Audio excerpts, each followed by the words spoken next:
So 2019's been pretty crazy so far.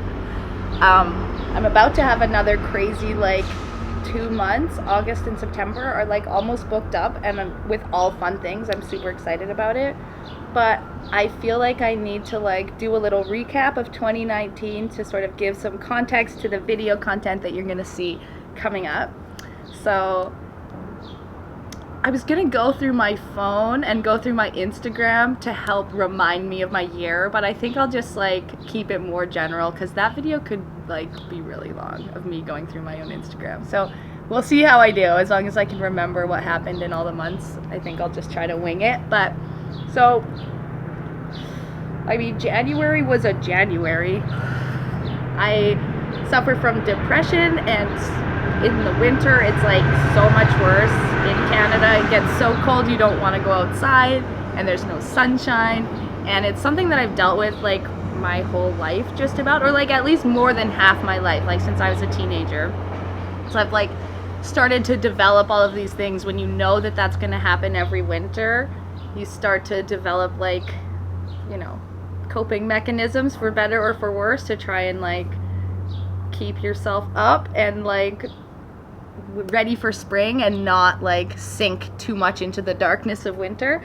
So I kind of had a shift this year thinking about the winter as there's a quote nothing in nature blooms all year, right? So every plant has this cycle of sometimes it's a beautiful blossoming flower, and sometimes it looks like it's dead and it's doing nothing, right? So it's winter's a time to rest, and I kind of just went with that and allowed myself the time and space to not have a lot of energy and not do a lot, and just focus on my own mental health and my own what's gonna make me happy.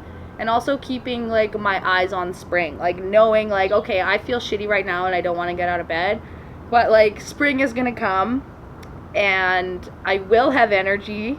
So what do I want to do with that energy when I have it? So I've kind of been trying to just recalibrate a little bit, because it's been a weird time.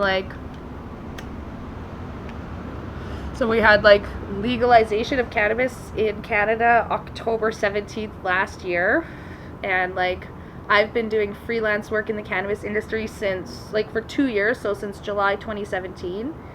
And from that time until legalization, I was doing a lot of photography and things for black market brands, which since legalization all of that work has slowed down quite a bit. I have been doing some work in the legal industry, but I've in really taking time through the winter to reflect on what I want to do and where I want to go. It's not that I don't want to work in the cannabis industry, but I just feel I have to take a more holistic view of what I want as a person, Marley, not Tweedledoob. It's become this weird thing of I almost have to look at it as this separate part of me. It's not me, right? I'm a whole person. But I didn't really know what that meant. So I just kind of focused on my art, which is sometimes good and sometimes not very good, and just enjoyed the process of it and let myself kind of wait for spring. I would say one of the highlights of winter in February, I went to see Anderson .Paak and got to go backstage and smoke weed with them.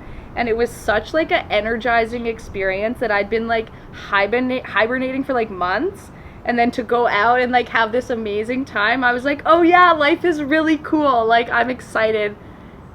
It just kind of got me pumped up. And then it was oh yeah, no, it's actually winter in Canada again, and it's February, and March was slow, and I think just spring was really late this year, and a lot of people really felt it. You're ready for spring, and then it takes 2 months to come, so that last kind of part of that season is can be trying.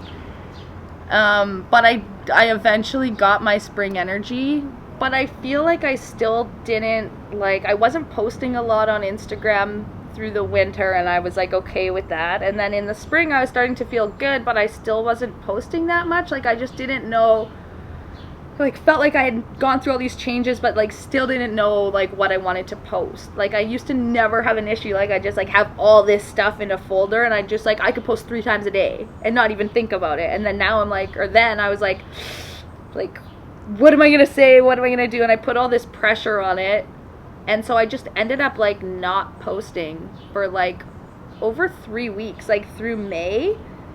I like didn't post anything. I think I posted like maybe 5 stories in like the whole month, and I'm like had gone from like posting 5 stories a day. So I just was like not uninspired, but like maybe kind of uninspired. I just felt a little bit stuck. Like I was like had been focusing on just like being Marley, and I felt good about it, but then when it was time to like okay, like do this Tweedle thing again, I was like, but what am I doing? Like what does it all mean? That like I was having this thing where I was just like, I don't know if you know the term or have heard the term like paralysis by analysis. Like that's me. If you just like think something through way too long. And then really I think like a major turning point of the year was June 1st. It was like I was actually in Edmonton. I had gone home for my aunt's memorial, and I got there a few days early, and so like June 1st at midnight, like the strike of June, I was like sitting in my friend's backyard, my friend Nate. We've been really close friends since we were like in the 8th grade, and we lived together at one point, and he actually has like, I don't know how many now, maybe like 90,000 followers on Twitter. His handle is the Nate Wolf. I always call him like Dr. Nate Wolf. He's Dr. Nate Wolf in my phone, but his Instagram and his Twitter are the Nate Wolf. Anyways, he like, I think he started his whole social media thing like before me. So he's been like building content, but he's basically just hilarious. Like he posts funny tweets and he writes a lot. So he like started his own website, like a fake news kind of website, like many years ago.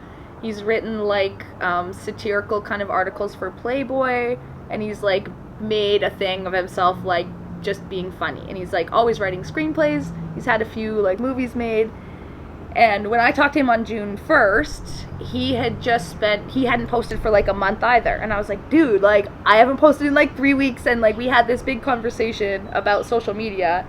And he said something that like the previous month he'd been like working with his family on like a new startup. Like they were like starting a new company and everything was going really well, but it's like that's a crazy busy time if you're dedicating yourself to that. Like he was like, I just like wasn't even thinking about Twitter.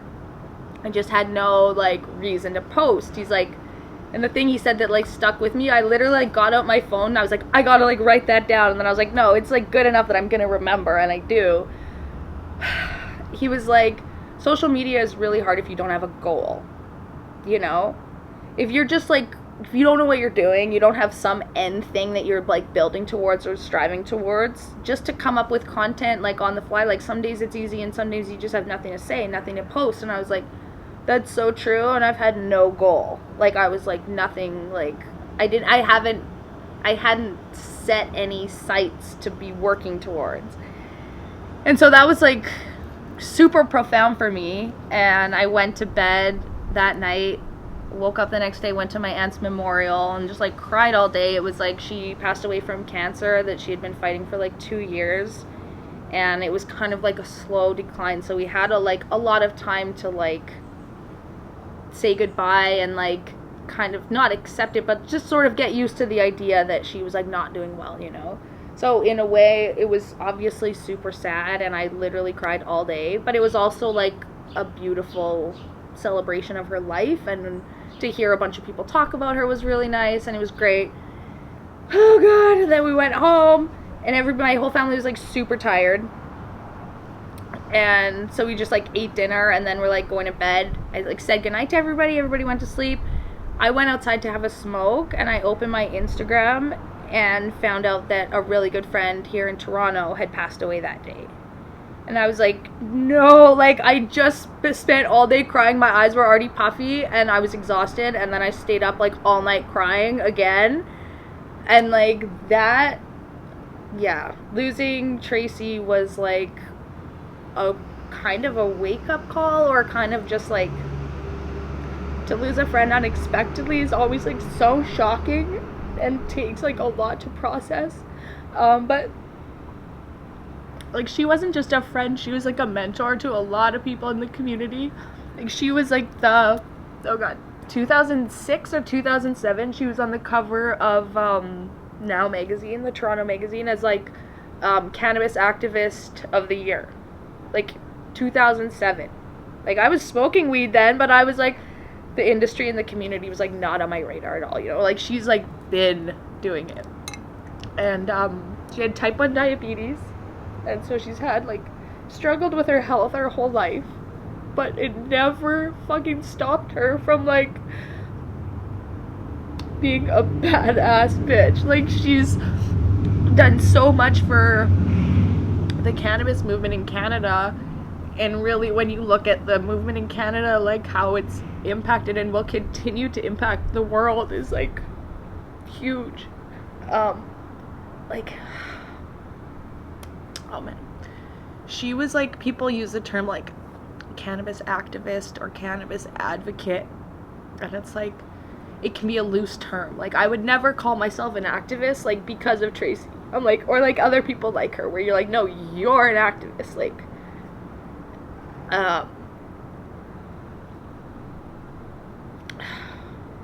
even the word advocate, it's like, I am a cannabis advocate, I know that, I use my voice for that, but like she would go with patients for the last like 15 years.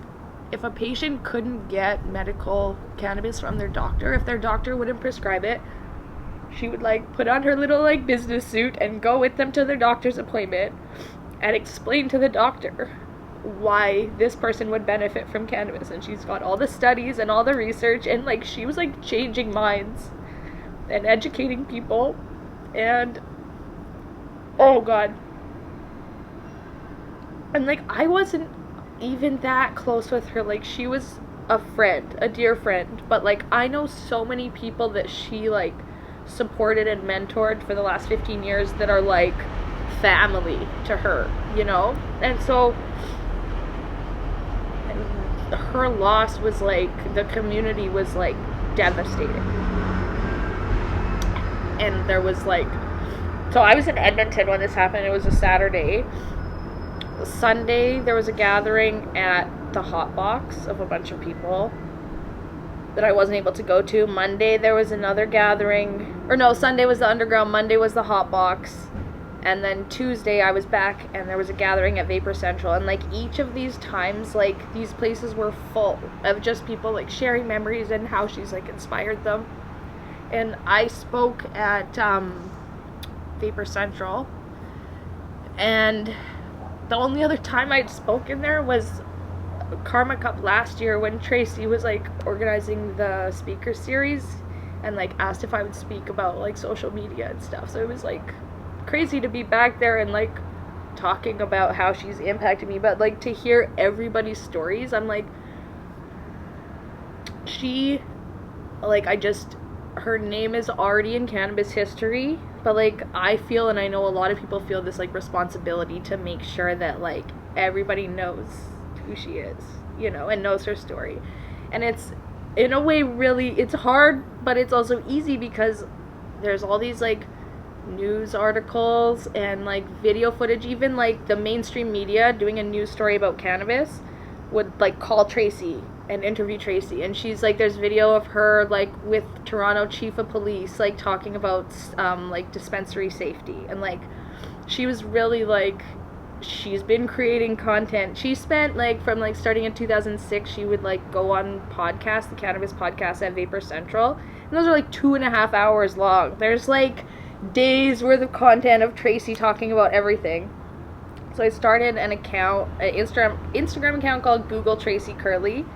So I'm like, I can't, everybody I meet, I can't tell them Tracy's whole story and her whole history because it's a lot. But literally, if you Google Tracy Curley, like, you'll figure it out. It's like her, when she passed away, like, there's a few articles, even just like recent ones, about how the community's like mourning the loss of this like incredible activist. So I feel like that she was like, if you do Google Tracy Curley, you'll find out that she's a fiery woman. She's like, I mean, at times you would describe her as angry, but she was like feisty, like just a take no shit, never sugarcoat anything kind of person. And like I feel like I've like inherited some of her fire, you know? And like thinking about trying to like grow my Instagram for the sake of growing my Instagram, or like for just selfish reasons of like nothing, not that there's anything wrong with like trying to build it to make money, but like just as a self-indulgent process, it's like I can only put so much into it. But when I think about like broadening my like reach to like make sure that more people know about Tracy, and to like, she just taught me to like just to fight for like, there's so much injustice in the world, and I think we all like see it every day and turn a blind eye to it, and she was the kind of person that was just like, fuck that, you know, like, and that's been a huge like motivator for me, and I just like, I hear her voice all the time. Oh, so June was fucked up. But also, so the following weekend after she passed away was the Lift Expo, which is like the biggest cannabis expo in Toronto. And so the Saturday of the Lift Expo was her family's, or like her official funeral in Stouffville, Ontario. They did have another one recently in Prince Edward Island, where she's originally from. But on that Saturday of the Lift Expo, a bunch of us went out there, and she had the glitter cannon that she requested at her funeral. Many years ago, there's a video of her on a podcast saying like, I'm telling you right now, this is documented so nobody has any excuse, but like when I die, you will have a glitter cannon, and you will get glitter everywhere, and then in 6 months when you forgot about me, you're gonna find a piece of glitter and you're gonna be like, Tracy! And then she had like the best laugh ever, so then you just like hear her like maniacal laughter, and it's like, yeah. So anytime I see glitter now, I just like think of Tracy. So she had talked about, because one of the things about the like Lift Expo and that weekend is that there's like no cannabis allowed inside the expo. Like the regulations are so strong and like so strict that no licensed producer, even if you can legally grow weed, you can't like bring it to an expo and show it to people.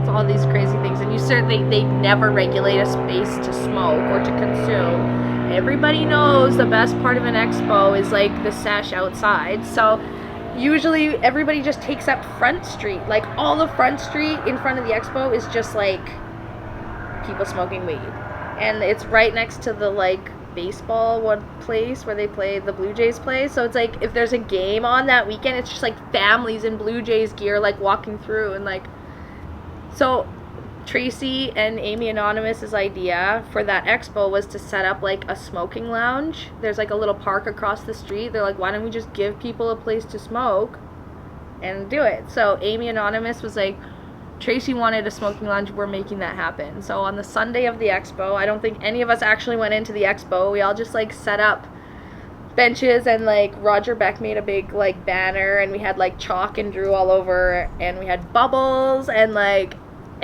we had like a few hundred people like come through and hang out there and just like remember Tracy and talk about her.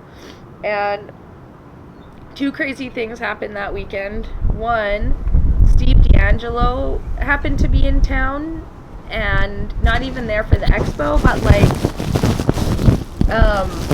he connected with Tracy. I don't know, do you know Steve D'Angelo, Taylor? Yeah, a cannabis activist from California that has like a very large legal dispensary in Oakland, and he gets booked for speaking engagements all over the world. He's really a very, very profound activist, and Tracy really looked up to him, and she connected with him at an expo a few years before, and he happened to be in town that weekend, so he actually made the trip to Stouffville, which is like over an hour outside Toronto, to attend her funeral. And then the next day he came with his assistant Giaco to the little smoking lounge, and they spent like a few hours just recording interviews with people about like what she meant to them and just to tell stories and to just talk about her. And like the people that he interviewed were all like really pioneers of the industry, so it's incredible really to think of like the impact and the ripples that she made.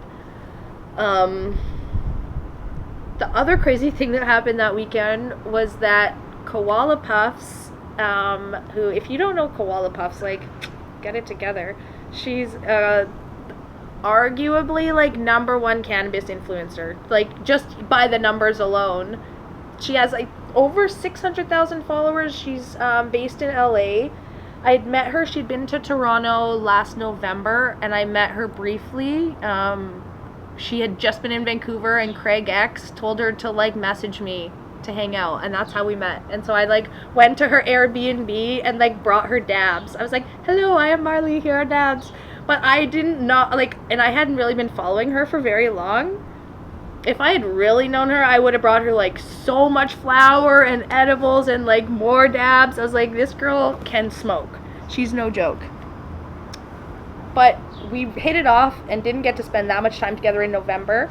But she was back for the Lyft Expo also. She was hired by a company called Roll that has some crazy papers that have like a whole little like, it's a whole little sesh booklet with a built-in tray and grinder.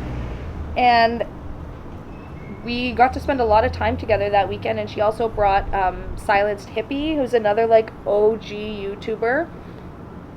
And like Sasha had, I think, over 400,000 subscribers. Her account had been disabled by YouTube for a year and a day. And then I don't think it was in Toronto, but I think it was right before she got to Toronto, her YouTube came back. Like, it just, they reinstated it after a year and a day.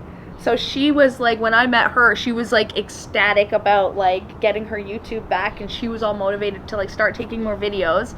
But they had a meetup that I got to go to, and then we got to hang out like all weekend, and we had so much fun together. They're both just like so real and chill and cool, and yeah, it was just a lot of fun. And right before they left, Angela invited me to her 25th birthday party in LA, like 3 weeks later, and I was like, okay, like, I guess.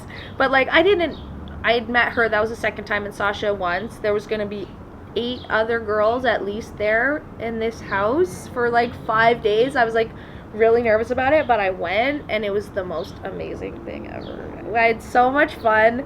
It was so cool to meet all of these other Instagram personalities that I see and follow online, and see that they're like even cooler in real life. Like, you really never know how it's gonna go, but it's like everybody was so real and genuine and authentic online, so you know that like if you think that person's cool online, then they're gonna be awesome in real life. Like, there's no, yeah, whatever. So yeah, I got back on July 1st. So June was literally like such a roller coaster of like sadness and also excitement for the future. Hello, butterfly. I think that almost brings us up to speed until now. So I got back from LA, and I was like, that was amazing. I need to do more of that and hang out with these girls more. And I was super inspired by not just their creativity, but by the way, like, we were talking before about how there's like what is an influencer, you know? Like, maybe I'm a part-time influencer, but Angela, like, Koala Puffs is a full-time influencer. That's like what she does. She creates content and promotes brands, and it's not fake. It's like people relate to it because she's just her. Like, she'll do a dab and cough her face off until she drools, and it's like she doesn't edit that out. That's the real shit, and that's why people love her, right? And so I was just super inspired by all of those girls and by that experience, and so I'm super excited. I've got this like fucking giant ass book. I'm not sure if I will have posted the video. Oh, it's hot. It's a hot book that's been sitting in the sun. I don't even want to hug it. There's a video of me and Taylor going through that book. It just talks about like why I'm embarking on this journey of video and such.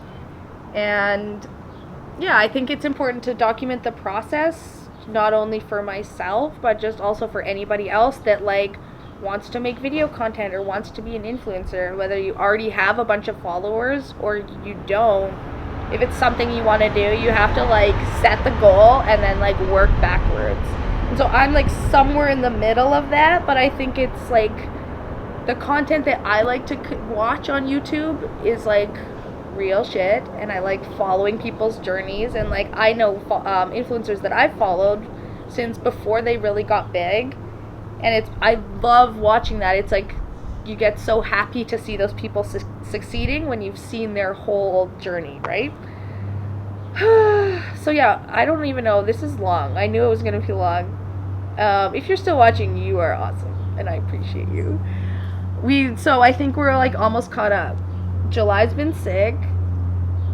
But August and September are going to be really, really cool also. And I'm looking forward to capturing not just this kind of content, but like I'm going to be going to Ohio for the workout festival with Happy Tokes. I leave August 1st, and I'm super excited about that. And then Pete and I are taking a proper vacation and going to Croatia for the Outlook Festival, which I'm super crazy excited about. And then we get back for a few days, and then we go to the Harvest Festival up north in Ontario. So that's some cool content that I have coming up. But it's really important for me to like post other kind of content. So there will be also interviews. Oh, that butterfly's back. Hello. I love butterflies.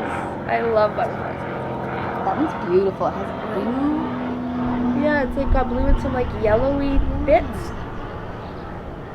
I actually made an Instagram story. I was super baked laying on this couch recently, and like I feel like a butterfly. Maybe we should just play that video, but also the quality might be bad on my phone. I don't know. But basically, if it's too bad to post, I've had a realization that basically I'm like at this stage in my life, I feel like a butterfly that's like half out of the cocoon.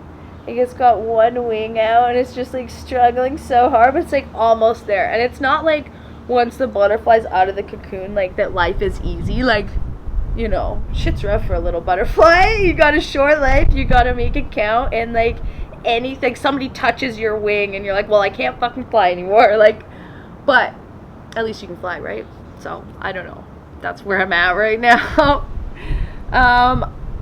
I think that's actually gonna pretty much be the end of this video, because okay, so after Harvest Festival, it's my birthday and I'm really excited about that. Oh, and also, how did I forget about between Michigan and Ohio trip and Croatia, I'm going to Edmonton because my grandma's turning 101. It's her Dalmatian birthday. I'm pretty sure it's not called that, but I'm calling it that. And I'm going to have a meetup in Edmonton, which I'm really excited about. I had a small one last summer, and I want to get some more people out in a park now that it's legal. We don't have to be so scared. But then, okay, so then fast forward back to the end of all of that. It's my birthday at the end of September, and I get super weird about birthdays, but I've had a lot of good parties in the last few years, so I'm just gonna, like, go with that and try not to, like, go down the, like, existential dread road.